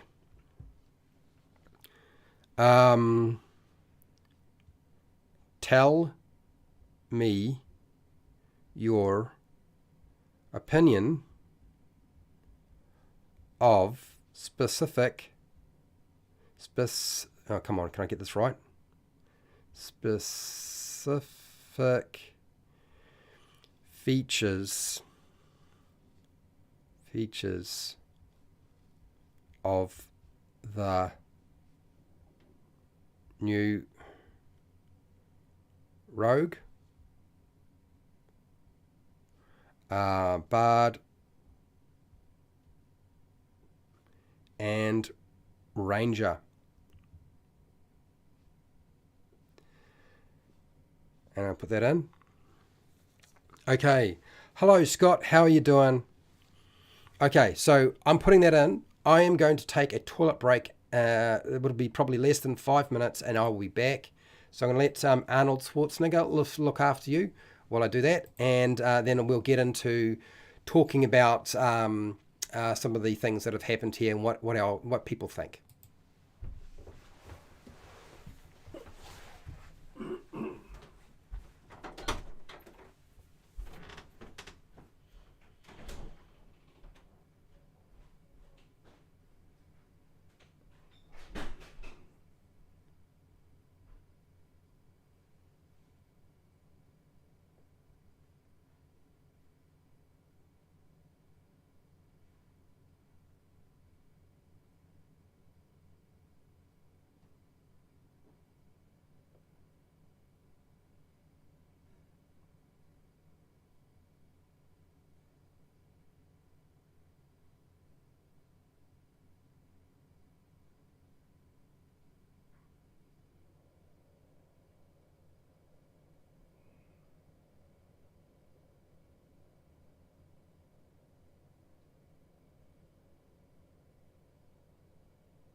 Right, let's get back into the seat.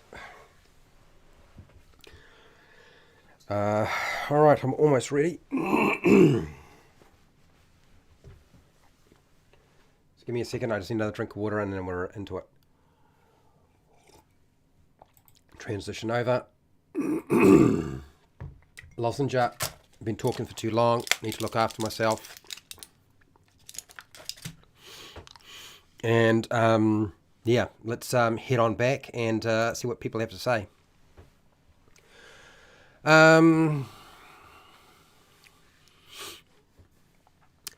So deja vu.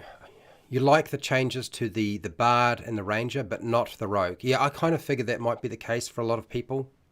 I think that was probably the one class that they really needed to leave alone. I'm going to say it now, deja vu, and I think a lot of people need to take this into consideration. I don't think it's lost on Wizards of the Coast that people love the rogue the way it is. So if people respond really well to some of the changes that they've made and some of the features that they have put in place, then they'll opt for those. But if it's clear to them that the old one is preferred, I think we could easily see the rogue going back to what it was before. So I wouldn't worry too much about the rogue itself. I think the outcry against the rogue with these new features is going to be strong enough that they're going to say, okay, we'll go back to what we were doing before. I also want to talk about, now somebody mentioned that they liked including cantrips. So Brian, you like the idea of them including cantrips. Now part of the reason it will probably be is because guidance is one of the cantrips that a ranger can now use. The only problem is that you'll find that that particular feature, that cantrip guidance has changed. It's not the spammable cantrip that it was before. Hello, Dinomancer. Hello. Dinomancer is a patron and supports me on Patreon. How you doing? So here's where my head's at with regard to cantrips being part of a ranger build. One, rangers usually got spells at higher levels if you look at the older version of the game. That's not something that players want. They want to have the spell straight away, but I don't think they should. What they need to have is a feature that duplicates what those cantrips would normally do. That is very ranger-like. And what has happened is we've lost a few of the things that rangers are supposed to do well. And they were never doing them properly in the current 5e game because of the way they were worded. If anybody remembers playing version 3.5, so guidance is 1d4 when you use it, right? You add it to an ability check, which was like cool. Like being able to do that was a big deal. And of course we would span that as much as we could. Now you can only apply it to one character once. So if you have 5 people in your party, you can apply it to each character, each of those 5 individuals once, and then you've got to take a long rest. That's the new mechanic. That is what they were never intending for guidance to be spammable, right? And that's probably why a lot of people like the idea of the cantrips being part of the ranger. If you remember version 3.5, guidance used to only give you a +1 when you cast it. And I actually think that that's the mechanic that we need to return to. Because it is just a cantrip. A cantrip isn't supposed to do anything huge. And let's get real. If you look, if every class was able to take any cantrip at all in the game, if you suddenly said, guess what? We're going to make guidance as a cantrip available to every spellcasting class there is. Guidance is at the top. It is. Guidance is at the top. 1d4 to an ability check. You can use it in combat. You can use it out of combat. It's a no-brainer. So I know they had to do something with it, but I'm kind of wondering if maybe that's what we need to do, is just go back to having it as a +1 when you cast it. Would you do it as often? Well, you probably wouldn't do it in combat, but you would do it outside of combat. And I think that's what the feature was always designed to be used for. And the fact that it is an action to cast is beside the point, because that doesn't matter outside of combat. Yeah? So what you want to achieve, Brian, with these cantrips in the Ranger, we just need to make them unlimited features that they can just do. And you pick the things that are thematic to them. Now, Deja Vu. I've always thought rogues and rangers should be able to set traps. Exactly, Deja Vu. I like where your head is at. It's one of the things, and I didn't actually mention that with the rogue, did I? That setting traps should be something that they are good at doing. Rangers are going to be good at setting traps in a natural environment. So snares, pit traps, that sort of thing. They should be really good at doing that sort of thing. Setting up an ambush in the wilderness. But a rogue is going to be good at setting traps. Not so much going to be as good as the ranger in the environment at setting traps, but the rogue is going to be the one who can set traps in an urban environment or in a dungeon that is, so think of the SEAL team operative who puts the grenade and the tripwire on the doorknob. So if somebody opens the doorknob as they're trying to escape, boom. So that's your rogue, right? We're not going to give them a grenade, but Alchemist Fire is close enough. But other things could be used as well. So they would be more the outside of the wilderness expert, and you'd still give them some sort of benefit being in the wilderness. So they've got to have some idea of how to do that. They're just not going to be as good as the ranger. That's where my head was going with that. I always felt like rogues and rangers should be really good at setting traps. And they should also be really good at finding traps. Like a rogue should be better at finding a trap than any other class. There shouldn't be a feat that makes another class as good as a rogue at finding a sodding trap. Like, how would that work? I don't agree with that. I mean, you can disagree with me, it's cool, but that's where my head was going at. When I look at, if you've seen anything I do, I always look back at what we've done before and try to apply what we've done before that worked, that people understood, that makes sense for the class and what its intention was, and see, does it work with what we're doing now? And we've gotten a little bit lost.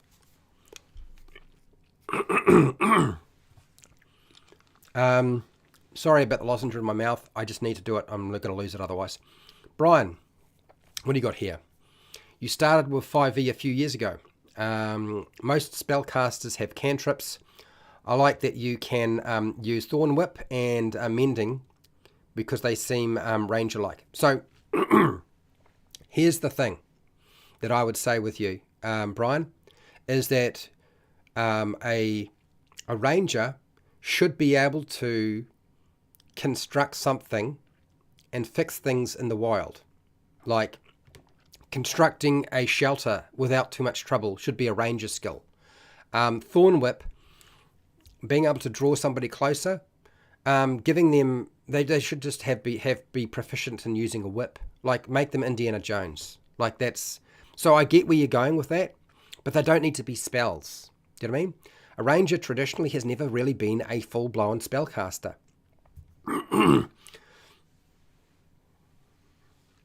And part of the reason why traps aren't used that much, Brian, in Dungeons and Dragons 5e is because there isn't a lot of support around it. And the way that traps have been, if you look at how traps used to work, they were designed like real traps. If you look at the older version of the game, and they would kill you. Like they either were designed to capture you or they just killed you, right? In Dungeons and Dragons, the problem with doing that is people aren't very sort of clued up into how to deal with that, right? And so when you include traps that just outright kill you, capture you is fine, but just outright kill you, players get upset. Rightfully so, but that's the nature of a trap, right? But not all traps need to work that way. And I think there needs to be much more support around traps.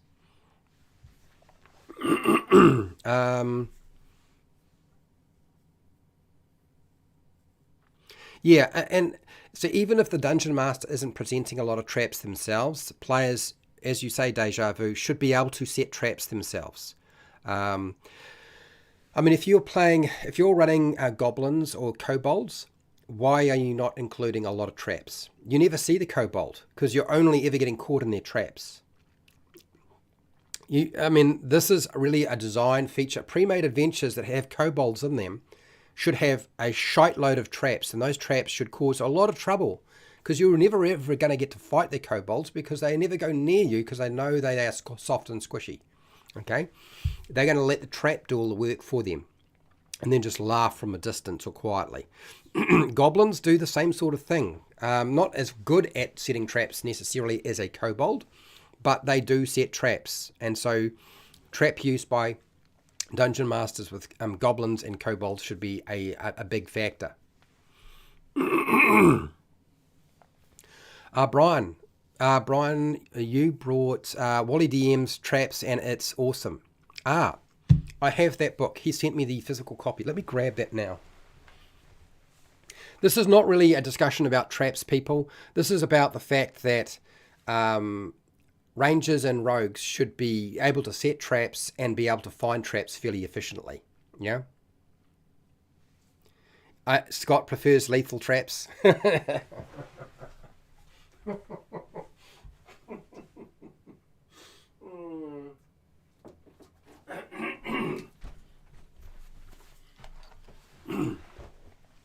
Now, I wasn't intending to do a promotion on this or anything like this. So this is not sponsored, okay? But Wally DM is a mate of mine.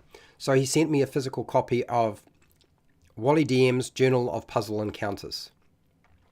A lot of these puzzles are... now, he doesn't have a trap book yet, my understanding, but his puzzle book is very good, okay? It's probably one of the best puzzle books out there. And it's because he's read a lot of puzzle books. He has a lot of them. So he knows the pitfalls. And whether Wally would admit it or not, he's extremely bright. There's a reason why his book is in the top end of the one of best sellers on Drive-Thru RPG for anything under $5 as a PDF. So you can buy a hard copy for more, obviously, or a soft copy, but you can also get the PDF for like $5. I think the only other person who sort of outstretched him that I know of is Professor Dungeon Master, and that's what Dungeon Craft, that channel. He recently has put out a book, and his rules have actually jumped ahead of Wally. But Wally's got more reviews, got a higher rating, and his product's been out for a lot longer. And frankly, you get a lot more for what you're after in this book than I think that particular product. But I was surprised to see that those two people are the ones who are sort of standing out on Drive-Thru RPG. Wally's book is excellent. He's working on another one, and I think it'll be even better. Because I gave him some feedback and he actually believes me and agreed with me and said, okay, I get it. I can rely on my drawing skills and putting out the maps in as part of the puzzles to help demonstrate stuff. But one of the good things about this is it gives the players clues as to how to find out how to solve the puzzle.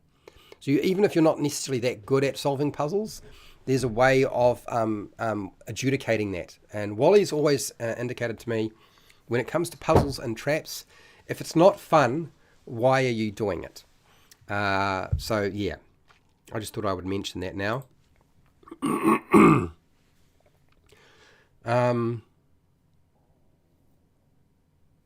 Oh, did you? No, surely not. Dynamance, a pot fell on my head last night. I lost a level for 2D 4 hours. God. Yeah. Yeah. No. No. Brian, what do you got here? Wizards of the Coast is talking about making a new DM Dungeon Master Guide. Yeah, that's because the Dungeon Master Guide for Dungeons & Dragons 5e is not a very good Dungeon Master Guide. Okay? If you look at it very carefully in some of the older versions, they've done a better job in the past. And a lot of it's just cut and paste. Like, it literally is just cut and paste. But they're going to make a new Player's Handbook, a new Dungeon Master Guide, and a new Monster Manual. I don't expect the Monster Manual to be good enough, frankly, because if Monsters of the Multiverse is an indication of what we're looking at, it's probably not going to have monsters strong enough to deal with the players. A lot of the changes they're making are making player character options significantly better than they were before. Even if some of the stuff you see in this playtest is nerfed, I can assure you that the player character options are going to be stronger and better than they were before in many cases. Maybe less loopholes, but still going to be pretty good. What would you like to see in it for new veteran DMs? Okay. So if I were to say anything about the Dungeon Master Guide, pardon me, I'm really struggling now. There are a couple of things that it needs to have. The new Dungeon Master Guide in 2024 needs to be used by intermediate and experienced Dungeon Masters. That means the charts and tables you provide them for figuring stuff out need to be much bigger. It's not good enough. I mean, a chart is just a list. You don't have to roll on it, okay? That's all that they need is like, and in beginner Dungeon Masters will use this as well, okay? Because it gives you more options. So your tables need to be 100 options. Like there needs to be 10, not 10 or 20, there needs to be 100 things, okay? So that you're actually able to use it like a proper toolbox, okay? That's one factor. The reason that YouTube has become prolific with Dungeons and Dragons channels and roleplay game channels is because there's not enough advice on how to run your game as a Dungeon Master if you're a beginner or intermediate Dungeon Master in the Dungeon Master Guide. So there needs to be a lot more advice on how to deal with play style, how to deal with certain types of issues at the table, how to reduce your workload. A lot of that sort of stuff needs to be there. There's a reason why Sly Flourish's Lazy Dungeon Master, or Return of the Lazy Dungeon Master, has done so well. It's because it has a lot of the tools in there that you should be getting. And it's designed to help make your life easier. The existing Dungeon Master Guide doesn't do that. So it needs to give you, if you can make a Dungeon Master Guide Wizards of the Coast that puts all of the YouTubers such as myself out of business, you've done your job properly. Okay? That's what it needs to do, is put us all out of business. Like, nobody needs to go and listen to us, blah, blah, blah, blah, blah. You just can look it up in the book, and the advice is there from people who've been playing the game a very long time, right?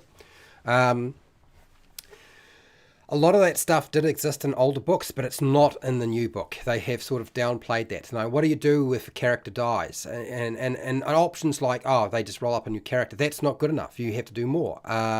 Guidance around Session Zero. Guidance around Session Zero is not in that book. It's in Tasha's Cauldron of Everything. Should have been in the Dungeon Master Guide. Should have been there, Session Zero, talking about how that works. So, yeah, a lot of that stuff should have been in there. That's my opinion, anyway.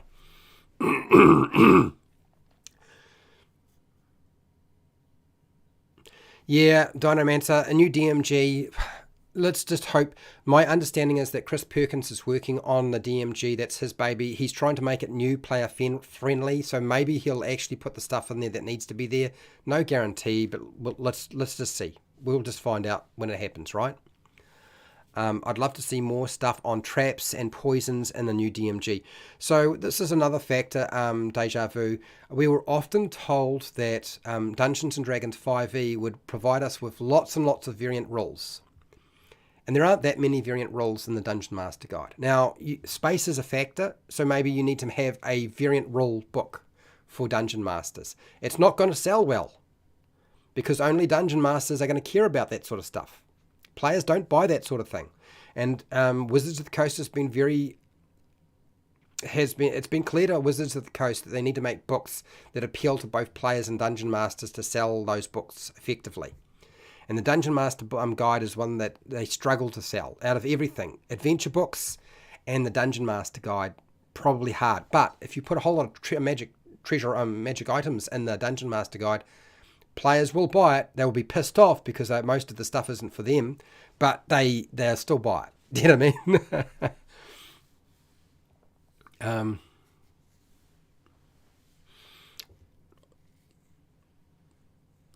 The 5e one was aimed at monsters. I'd like to see more stuff for the DMG to give players. I think it just needs to have more tools for dealing with stuff. Like, if you look at how you build monsters in the current Dungeon Master Guide, you don't have that kind of support around building magic items, making NPCs. You don't have nearly the kind of same sort of support or space. You don't have the same sort of support around anything. The most fleshed out aspect is probably crafting magic items, making your own homebrew magic items. Not crafting, making your own homebrew magic items, not crafting. Crafting's pretty slim. There's very little on downtime, really. There isn't enough there to deal with what you need to contend with. The second net edition Monster Manual will reign supreme as the best, in my opinion. For which ed edition are we talking about? How can we play an even game of D&D, Fred? If it's power creep for the players. Yeah, well, see, you'll have to go to a channel that shows you how to upscale your monsters, which is coming on my channel anyway. I know you're going to need that, because I know you're not going to get what you need from Wizards of the Coast, unfortunately. So I have already planned to run a course on that for upskilling, or it's not upskilling, but improving the monster so it can contend with players. Problem is that players are still going to be bat crazy nuts powerful as it is.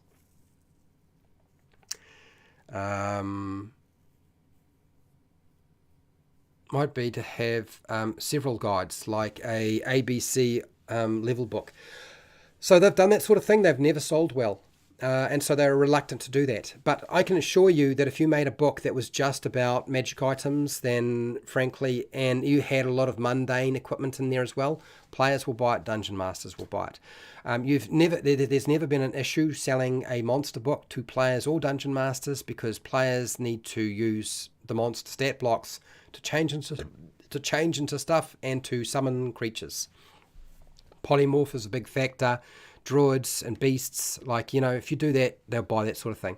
The player's handbook itself looks to me like it could wind up being quite bloated, because they're talking about a lot more subclasses than they were before. How do they fit that all in? I don't know. Are they going to have to cut some stuff and release it later? It's quite clear to me now that a lot of what we're dealing with is not going to be backward compatible. So whatever you got in terms of player options for the rogue, ranger, bard, not going to be backward compatible. They say that they've got something that will show you how to put it on the same level, but I don't think I would agree with that at all. I think that that's really not going to be the case with regard to what's happening with the Unearthed Arcana. But again, it's Unearthed Arcana. It's not set in concrete yet, but based on the track record of Wizards of the Coast, they have been upping the power of player options for a while now. Now, 48 subclasses, I'm pretty sure. Maybe it is 47. I'm pretty sure I've heard 48. 48 subclasses in the player's handbook is what they're aiming for. I don't know how many there already are in the player's handbook, but I bet you it's not that many. I bet you it's not that many. Yeah, 48 and 12 main subclasses, and four subclasses per class. That's a lot. I imagine that you'll probably find that you won't get 4 subclasses per class. I think you'll find the wizard will wind up getting more than anything else, but maybe they've decided to tone down on that sort of thing. Who knows?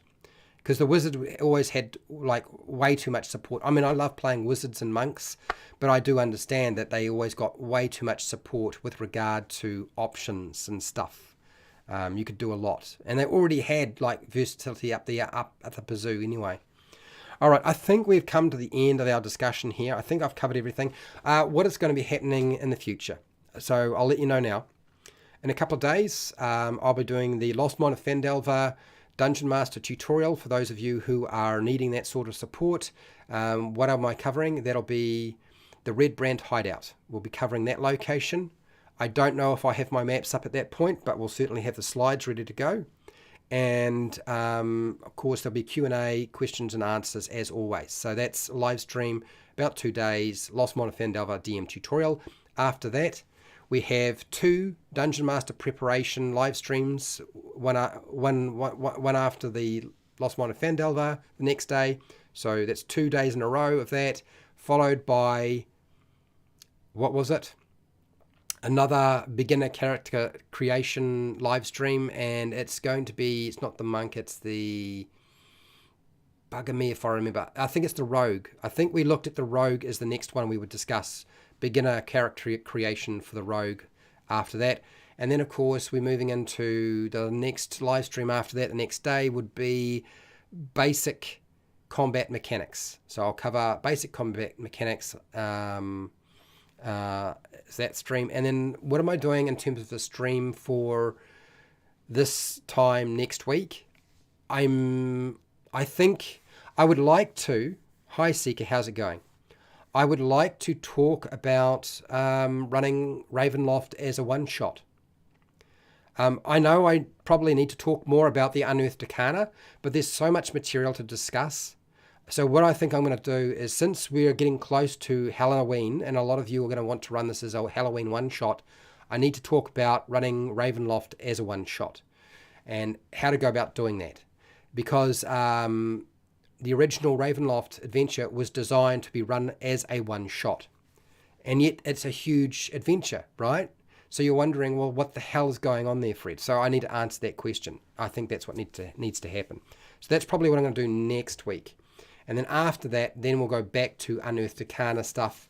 I'm still trying to, I've got access to the new starter box set online, but I want to have the physical box myself. Brian, Death House? No, the original Ravenloft. The original Ravenloft was just the Ravenloft Castle. So that's what I want to talk about, is how to run the original Ravenloft Castle as an adventure, not Death House. Not Death House. Okay? I mean, you could, but that's not what I'm going to cover. I want to go straight for I'm going to go for the jugular. This is what people want to do, right? Let's do the Ravenloft Castle as a one-shot. I'll explain more later. Okay? All right. So I think I've covered everything I need to. I have a Dungeon Master round table. It's not going to be live today, unfortunately, people. I'm struggling to keep it live right now. So when that opportunity arises again, we will return to going live for our Dungeon Master roundtables. And I've still got a whole lot of stuff I need to put up, but I just have not had time. Anyway, let's roll on out, since we've pretty much covered everything. I just want to thank all of my patrons who support me on Patreon. I really do appreciate it. Everything that I do here, okay, absolutely everything, will go up onto Patreon. All of the stuff we make is open source, so you can go in and you can edit things easily. It's not a PDF that's locked or anything like that, no watermarks. So if you're a patron, that's where everything goes. And I have to thank them. They've been doing a great job of supporting me, and I do appreciate it. The other thing is, I just want to say thank you to everybody who's been coming to my live streams. I know they've been very long. I do appreciate you being here. It does help a lot that you are here. And watching my replays of my live streams, I appreciate that as well. Watching all of my edited videos, I appreciate that as well. Thank you very much for your support. That makes a big difference to me. And I will continue to make sure that we can release stuff to you in 4K. For those of you who wanted 4K on your TV, you're getting it, okay? We're sticking with it. So wherever you are in the world, whether it be the morning, the afternoon, the night, or the wee early morning, please look after yourself, your family, and your friends. Be nice to your neighbours. And hey, till next time, keep rolling those 20s.